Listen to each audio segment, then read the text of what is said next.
Kematian Sukardi yang tidak wajar. Sukardi, seorang pria parubaya yang dikenal keras kepala, tinggal di sebuah desa terpencil. Hidupnya sederhana, tapi kepribadiannya yang sombong dan suka meremehkan orang lain membuat banyak warga desa kurang menyukainya. Ia tinggal sendirian di sebuah rumah tua peninggalan keluarganya, jauh dari tetangga. Suatu malam, Sukardi ditemukan tewas di ruang tamu rumahnya. Tubuhnya tergeletak kaku dengan mata melotot, mulut menganga, dan wajah dipenuhi ekspresi ketakutan yang tidak wajar. Di sekeliling tubuhnya ada bau busuk yang sulit dijelaskan asalnya, padahal rumahnya selalu bersih. Warga desa yang menemukannya mengaku mendengar suara jeritan Sukardi semalam sebelum akhirnya memberanikan diri mendatangi rumahnya. Namun, pintu rumah saat itu terkunci dari dalam. Mereka terpaksa mendobrak pintu dan menemukan Sukardi sudah tak bernyawa. Kematian Sukardi menjadi perbincangan hangat di desa. Beberapa warga meyakini bahwa kematiannya bukanlah hal biasa. Seorang tetua desa, Pak Darman, bercerita bahwa Sukardi pernah berselisih dengan Mbah Suminah, seorang dukun tua di desa itu. Mbah Suminah dikenal memiliki ilmu hitam yang menakutkan. Beberapa minggu sebelum kematiannya, Sukardi menghina Mbah Suminah di depan warga, menyebutnya penipu dan tukang sihir. Setelah kejadian itu, Sukardi sering mengeluh melihat sosok hitam di sekitar rumahnya. Ia juga mendengar suara-suara aneh saat malam, seperti langkah kaki di atap dan ketukan di jendela, padahal tidak ada siapa-siapa di luar. Namun, ia mengabaikan semua itu dan tetap mengolok-olok Mbah Suminah. Kejanggalan kematiannya membuat warga meminta Pak Darman untuk memanggil seorang kiai dari kota. Kiai tersebut, dengan membawa timnya, mencoba membersihkan rumah Sukardi. Saat proses ritual berlangsung, salah satu asisten kiai tiba-tiba muntah darah dan pingsan. Menurut kiai itu, Sukardi telah dikutuk oleh roh jahat yang dipanggil melalui ilmu hitam. Namun, misteri tidak berhenti sampai di situ. Saat malam harinya, salah seorang warga yang ikut mengurus jenazah Sukardi bermimpi didatangi arwahnya. Dalam mimpi itu, Sukardi menangis dan memohon ampun. Ia mengaku telah menghina dan menantang ilmu hitam Mbah Suminah, bahkan diam-diam mencoba mencuri salah satu benda pusakanya. Arwah Sukardi memperingatkan warga agar tidak lagi berbuat sombong dan menghormati orang lain, meskipun orang itu dianggap aneh atau berbeda.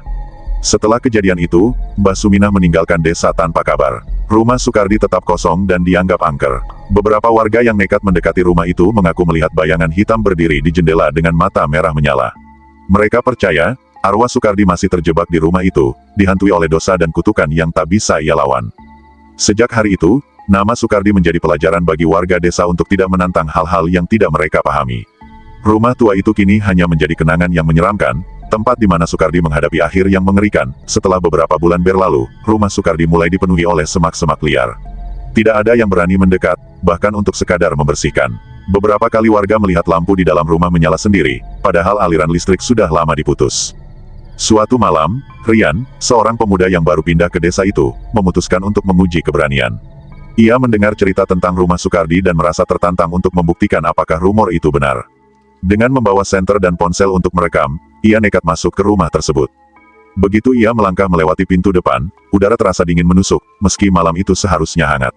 Bau busuk yang khas langsung menusuk hidungnya, mirip bau bangkai. Rian menyalakan senternya, memperhatikan dinding-dinding yang penuh dengan jamur dan bercak-bercak hitam. Ketika ia melangkah ke ruang tamu, ia merasa ada sesuatu yang memperhatikannya. Tiba-tiba, lampu gantung yang sudah berkarat mulai berayun pelan, padahal tidak ada angin. Ia menelan ludah, mencoba tetap tenang. Rian membuka kameranya dan mulai merekam. Ia berbicara pelan, mencoba mendokumentasikan apa yang ia lihat. Namun, saat ia menyorotkan kamera ke sudut ruangan, ia melihat sesuatu yang membuat darahnya membeku. Di layar kameranya, tampak sosok hitam berdiri membelakanginya, dengan tubuh kurus dan rambut panjang yang menjuntai. Namun, saat ia menurunkan kameranya untuk melihat langsung, sosok itu tidak ada. Pasti hanya bayangan, gumam Rian, meski suaranya terdengar bergetar. Namun, sebelum ia melangkah lebih jauh, suara lirih terdengar dari belakangnya. Suara itu seperti bisikan, tapi jelas sekali memanggil namanya. Rian, keluar dari sini. Rian berbalik cepat, tapi tidak ada siapa-siapa. Tubuhnya mulai gemetar, tapi rasa penasaran membuatnya tetap bertahan. Ia melangkah ke dapur, tempat Sukardi konon menyimpan barang-barang lamanya. Saat pintu dapur terbuka, ia melihat meja makan dengan piring-piring yang sudah berdebu. Namun di atas meja itu, ada sebuah boneka kecil yang terlihat baru, seolah baru saja diletakkan. Boneka itu terbuat dari kain lusuh dengan wajah menyeramkan yang disulam kasar. Saat Rian mendekati boneka itu, tiba-tiba terdengar suara langkah kaki berat di lantai atas. Langkah itu terdengar mendekat ke arah tangga. Rian membeku di tempat, matanya melirik ke arah tangga yang gelap gulita. Sebuah bayangan perlahan muncul di puncak tangga. Sosok hitam dengan mata merah menyala, menatap lurus ke arahnya. Suara rendah terdengar, seperti orang menggeram marah. Kenapa kau masuk ke rumahku? Rian melepaskan boneka itu dan langsung berlari keluar tanpa menoleh. Ia tidak peduli bahwa ponselnya terjatuh saat berlari. Ketika ia berhasil keluar dari rumah, ia langsung jatuh terduduk di tanah, napasnya terengah-engah. Warga yang mendengar teriakan Rian segera datang menghampiri. Dengan wajah pucat pasi, Rian hanya bisa berkata, ada sesuatu di sana. Sukardi, dia masih di dalam. Keesokan harinya, ponsel Rian ditemukan di dekat tangga. Saat warga memutar video terakhir yang ia rekam, mereka melihat sesuatu yang membuat mereka merinding. Dalam rekaman itu, terlihat jelas sosok Sukardi, berdiri di puncak tangga dengan senyum mengerikan, sementara di belakangnya, bayangan hitam besar seperti menunggu untuk merenggut nyawanya. Sejak hari itu, tidak ada lagi yang berani mendekati rumah itu. Warga percaya bahwa arwah Sukardi tidak hanya terjebak di sana, tapi juga membawa kutukan yang akan membahayakan siapa saja yang mengusiknya. Setelah kejadian yang dialami Rian, warga desa sepakat untuk memanggil Pak Darman dan seorang kiai dari kota lagi. Namun kali ini, mereka juga membawa seorang ahli supranatural yang dikenal mampu menghadapi gangguan makhluk gaib yang kuat. Mereka berencana untuk menyelesaikan misteri di rumah Sukardi dan, jika memungkinkan, melepaskan arwahnya yang terjebak. Ketika rombongan tiba di depan rumah Sukardi, suasana terasa lebih mencekam. Meski hari masih siang, hawa dingin menusuk tulang. Burung gagak berkerumun di sekitar atap, seperti sedang mengawasi mereka. Kiai itu mulai memimpin doa dan memercikkan air suci di sekitar rumah sebelum mereka masuk. Begitu mereka membuka pintu, bau busuk langsung menyeruak. Dinding rumah yang berjamur kini penuh dengan bercak merah menyerupai darah. Kiai mengerutkan dahi, lalu berkata, tempat ini bukan lagi rumah biasa. Ada energi kuat yang mendominasi. Ahli supranatural itu, seorang pria bernama Suryo, mulai menyiapkan alat-alatnya. Ia meletakkan dupa dan beberapa benda pusaka di ruang tamu. Ia kemudian berkata, kita harus mencari sumber kekuatan gelap ini. Biasanya, benda itu disembunyikan di tempat yang sulit dijangkau. Mereka mulai menyusuri rumah, sementara Pak Darman dan warga lainnya menunggu di luar, berjaga-jaga. Suryo merasa tertarik dengan dapur, tempat di mana Rian sebelumnya menemukan boneka misterius. Ketika mereka tiba di sana, boneka itu sudah tidak ada lagi. Suryo berhenti di sudut dapur. Ia memejamkan mata, mencoba merasakan energi di ruangan itu. Tak lama kemudian, ia menunjuk ke lantai. Di bawah sini, ada sesuatu yang disembunyikan. Warga yang ikut membantu segera menggali lantai dapur dengan peralatan seadanya. Setelah beberapa saat, mereka menemukan sebuah kotak kayu tua yang terkunci rapat. Suryo membukanya dengan hati-hati menggunakan pisau pusaka. Di dalamnya, terdapat sebuah benda kecil berbentuk kepala manusia yang terbuat dari tanah liat, dengan sehelai kain yang melilitnya. Itu jimat pengunci arwah, ujar Suryo. Inilah alasan Sukardi tidak bisa pergi. Seseorang sengaja memasang ini untuk menjebaknya. Namun, saat Suryo mengangkat benda itu, rumah mulai bergetar. Angin kencang muncul entah dari mana, menerbangkan debu dan membuat dupa yang mereka pasang padam. Suara tawa menyeramkan terdengar menggema di seluruh rumah.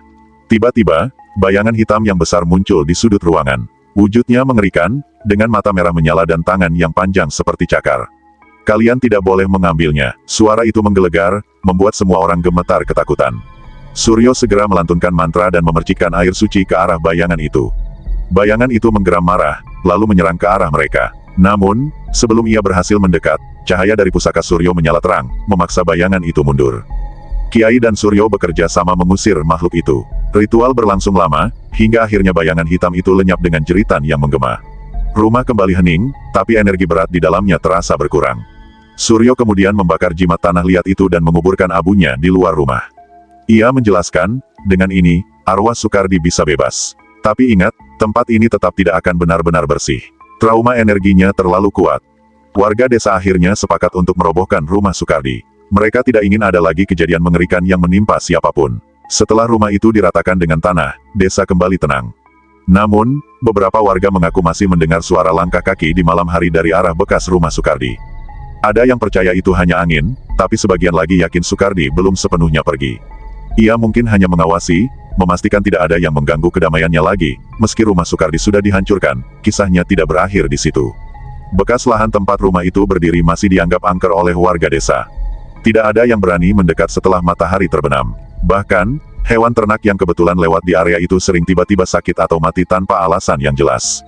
Pak Darman, yang selama ini menjadi sesepuh desa, mulai merasa bahwa ada sesuatu yang belum selesai.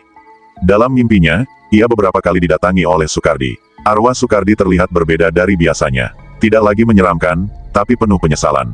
Ia menangis dan terus mengucapkan, maafkan aku. Bukan hanya aku, mereka juga ada. Pak Darman bingung dengan ucapan itu. Siapa, mereka, yang dimaksud? Merasa terganggu, Ia memutuskan untuk kembali meminta bantuan Kiai dan Suryo. Setelah mendengar cerita Padarman, mereka sepakat untuk melakukan ritual terakhir di lahan itu untuk memastikan tidak ada lagi energi negatif yang tersisa. Ketika malam ritual tiba, suasana terasa semakin berat. Awan gelap menutupi bulan, membuat malam itu terasa lebih mencekam. Warga desa berkumpul di sekitar lahan, meski hati mereka diliputi ketakutan. Suryo kembali memulai ritual dengan meletakkan dupa dan beberapa benda pusaka di tengah bekas lahan rumah Sukardi. Kiai melantunkan doa-doa dengan khusyuk, sementara warga desa memegang lilin sebagai bentuk perlindungan. Namun, di tengah-tengah ritual, angin kencang tiba-tiba berhembus, memadamkan lilin-lilin warga. Suara gemuruh terdengar, seperti ada sesuatu yang datang dari dalam tanah. Kalian tidak boleh mengusik kami. Suara berat menggema dari dalam bumi. Tiba-tiba, tanah di tengah lahan retak, dan dari celah itu muncul bayangan-bayangan hitam dengan bentuk yang mengerikan. Jumlahnya lebih dari satu, itulah yang dimaksud Sukardi dalam mimpinya. Ternyata, selain arwah Sukardi, ada makhluk-makhluk lain yang terjebak di tempat itu. Suryo segera memerintahkan warga untuk menjauh.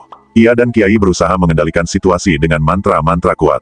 Namun, bayangan-bayangan itu terlalu banyak dan terlalu kuat.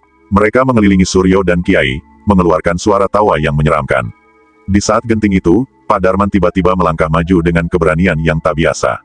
Ia membawa sebuah keris pusaka warisan leluhurnya. Dengan suara tegas, ia berkata, "Aku memohon kepada leluhur desa ini untuk melindungi kami. Jika kami salah, tunjukkan jalan keluarnya." Keris itu tiba-tiba bersinar terang, memancarkan cahaya yang menyilaukan. Cahaya itu menembus bayangan-bayangan hitam, membuat mereka berteriak kesakitan dan perlahan menghilang satu persatu. Setelah bayangan terakhir lenyap, lahan itu kembali sunyi. Suryo menjelaskan bahwa tanah itu telah menjadi tempat berkumpulnya energi negatif selama bertahun-tahun. Sukardi, dengan segala dosanya, hanya salah satu korban yang terperangkap di sana.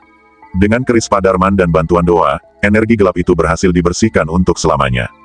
Esok harinya, warga desa memutuskan untuk menjadikan lahan itu sebagai taman kecil yang dilengkapi dengan tugu peringatan. Mereka berharap, dengan menjaga tempat itu tetap damai, tidak ada lagi kejadian serupa yang terulang. Namun, setiap malam Jumat, beberapa warga masih mengaku mendengar suara samar, seperti seseorang berbisik di angin, "Terima kasih. Maafkan aku." Entah itu Sukardi atau makhluk lain, yang jelas, desa itu kini jauh lebih tenang. Meski desa itu kini terasa lebih tenang, kisah tentang Sukardi masih membekas di ingatan warga. Setiap kali malam Jumat tiba, orang-orang memilih untuk menghindari area bekas rumah Sukardi. Tugu peringatan yang dibangun di sana dihiasi dengan bunga dan dupa yang selalu diganti oleh warga sebagai bentuk penghormatan. Namun, suatu hari, sesuatu yang aneh terjadi. Seorang pedagang keliling bernama Pak Kasim, yang tidak tahu menahu tentang kisah Sukardi, memutuskan untuk menginap di desa itu karena kelelahan. Tanpa bertanya, ia mendirikan tenda kecil tepat di dekat tugu peringatan. Malam itu, Pak Kasim merasa ada sesuatu yang tidak beres. Ia mendengar langkah kaki mengitari tendanya, meskipun jelas tidak ada orang di sekitar. Ia mencoba keluar untuk memeriksa, tapi tidak menemukan apapun selain angin dingin yang menusuk tulang. Saat kembali ke dalam tenda, ia melihat lilin yang ia nyalakan berkedip-kedip, seolah ada yang meniupnya. Tiba-tiba, suara lirih terdengar di telinganya, "Kenapa kau di sini?" Pak Kasim terkejut, tapi ia mencoba tetap tenang. Ia berpikir itu hanya halusinasinya karena terlalu lelah. Namun, ketika ia memejamkan mata untuk tidur, suara itu muncul lagi, kali ini lebih keras, "Pergilah sebelum terlambat." Dengan tubuh gemetar, Pak Kasim langsung keluar dari tendanya dan berlari ke arah rumah warga terdekat. Ketika ia mengetuk pintu rumah seorang warga, wajahnya pucat pasi, dan napasnya tersengal-sengal. Ia menceritakan apa yang terjadi, dan warga langsung paham bahwa ia tanpa sengaja mengganggu tempat yang dianggap keramat itu. Keesokan harinya, Pak Kasim bersama warga melakukan doa di tugu peringatan. Ia meminta maaf karena tidak sengaja melanggar batas. Anehnya, saat doa berlangsung, warga melihat bayangan samar Sukardi berdiri di dekat tugu, tersenyum tipis, seolah-olah ia akhirnya merasa tenang. Bayangan itu perlahan memudar, meninggalkan keheningan yang mendalam. Setelah kejadian itu, tidak ada lagi gangguan yang dilaporkan dari area tersebut. Tugu peringatan tetap dijaga dengan baik oleh warga desa, menjadi simbol pengingat bahwa kesalahan masa lalu harus diselesaikan agar tidak membayangi kehidupan di masa depan.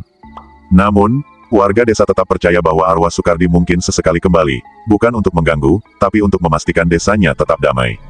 "Dia penjaga tempat ini sekarang," ujar Padarman suatu hari. Warga mengangguk setuju, meski di hati kecil mereka masih ada rasa takut yang tersisa. Setelah kejadian terakhir yang melibatkan Pak Kasim, desa benar-benar berubah menjadi lebih tenang. Tugu peringatan Sukardi dijaga dan dirawat dengan penuh kehormatan. Warga percaya bahwa dengan menjaga tempat itu tetap bersih dan dihormati, tidak akan ada lagi gangguan dari makhluk halus. Namun, ketenangan itu tidak berlangsung lama. Suatu malam, hujan deras mengguyur desa tanpa henti. Angin kencang membuat pepohonan berderak, dan petir sesekali menyambar langit. Di tengah badai itu, suara aneh terdengar dari arah Tugu. Suara seperti seseorang mengetuk batu, disertai dengan bisikan yang tidak jelas. Pak Darman, yang sudah berusia lanjut, mendengar suara itu dari rumahnya. Ia merasa firasat buruk dan segera memanggil beberapa warga untuk memeriksa. Dengan membawa senter dan payung, mereka berjalan menuju Tugu. Setibanya di sana, mereka menemukan sesuatu yang tidak biasa. Lilin-lilin di sekitar Tugu telah padam, tapi ada jejak kaki berlumpur yang mengarah ke tengah Tugu. Lebih aneh lagi, bunga-bunga yang biasanya diletakkan di atas Tugu berserakan, seperti dilempar dengan kasar. "Wan, ini pasti bukan perbuatan manusia biasa," ujar salah satu warga dengan gemetar. Pak Darman memerintahkan warga untuk segera menyalakan dupa dan berdoa. Namun, di tengah doa mereka, suara langkah kaki terdengar semakin jelas di sekitar mereka. Semua orang saling berpandangan, wajah mereka pucat pasi. Tiba-tiba, bayangan besar muncul dari balik pepohonan. Wujudnya gelap dan tinggi, dengan mata merah menyala yang menatap mereka. Semua orang terpaku, tidak mampu bergerak atau berbicara. "Kalian melanggar perjanjian, tempat ini tidak akan pernah damai." Suara itu menggema, membuat jantung mereka berdebar kencang. Pak Darman mencoba tetap tenang. Dengan suara bergetar, ia menjawab, "Kami tidak bermaksud mengganggu. Jika ada yang salah, tunjukkan pada kami, agar kami bisa memperbaikinya." Bayangan itu tertawa pelan, lalu berkata, "Yang kau pikir Sukardi adalah akhir, hanyalah awal dari semuanya. Dia hanya pintu pertama." Setelah mengatakan itu, bayangan itu menghilang di tengah hujan. Namun, sebelum benar-benar lenyap, ia meninggalkan sebuah tanda di tanah, sebuah lambang aneh yang terukir di lumpur. Keesokan harinya, Pak Darman membawa kabar itu kepada Suryo dan Kiai. Mereka kembali melakukan penyelidikan, mencoba memahami apa yang sebenarnya terjadi. Dari penelitian yang mendalam, mereka menemukan bahwa tanah bekas rumah Sukardi dulunya adalah tempat ritual kuno yang melibatkan pemanggilan makhluk dari dimensi lain. Sukardi, tanpa sengaja, menjadi bagian dari siklus kutukan yang lebih besar. Untuk mengakhiri kutukan itu, Suryo dan Kiai menyarankan agar seluruh desa bekerja sama dalam sebuah ritual besar. Mereka harus mengundang semua warga untuk berdoa bersama, membersihkan energi buruk yang tertinggal selama puluhan tahun. Ritual itu berlangsung selama 3 hari penuh. Warga desa menyalakan lilin di seluruh penjuru desa, memanjatkan doa-doa, dan memercikkan air suci ke setiap sudut. Malam terakhir ritual menjadi yang paling menegangkan. Angin kencang kembali menerpa, dan suara-suara aneh terdengar di sekitar mereka. Namun, doa yang terus-menerus dilakukan akhirnya membuat suasana berangsur-angsur tenang.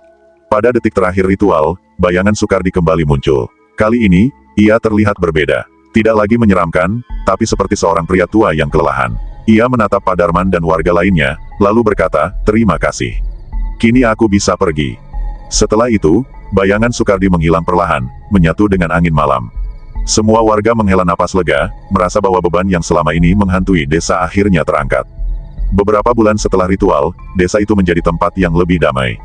Lahan bekas rumah Sukardi dijadikan taman bermain anak-anak, simbol bahwa kegelapan masa lalu sudah tergantikan oleh kehidupan baru. Meski demikian, Tugu peringatan Sukardi tetap berdiri. Warga percaya, meski arwahnya telah pergi, Sukardi tetap menjadi bagian dari sejarah desa itu, mengingatkan mereka bahwa keharmonisan harus selalu dijaga.